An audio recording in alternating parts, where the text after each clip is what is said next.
The score is largely arranged for piano and strings, with a sprinkling of other instruments, harp, flute, and clarinet. That's sounding, for me, quite French, the flute and clarinet in particular, and harp, the use of harp harmonics, and harp bisbigliando, that's the tickling on the strings, the trembling sound. There are some extra additions to that though, the jazz ensemble, which happens a few times in the film. Some cues are just jazz briefly, but we occasionally borrow an instrument in the classical ensemble from the jazz ensemble. So for example, the fashion show, we have soprano sax, which is a fairly exotic instrument, quite unusual to have in an orchestral context, and that's included because of its unexpected nature compared to the more standard strings, piano, harp, flute, clarinet. Sometimes you have a trumpet in the cue, again, to draw the period, the jazz period, the 50s. The opening titles has trumpet playing the B section melody at one point.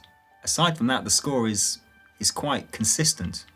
A lot of it is piano with strings, with colours from harp, clarinet, and flute, and the jazz ensemble, which was 4 trombones, drum kit, upright bass, soprano sax, alto sax, tenor sax, trumpet. The sound of the score is very consistent throughout all those orchestral instruments. There are 1 or 2 moments where there are extra instruments than you would generally expect from an orchestra or jazz band.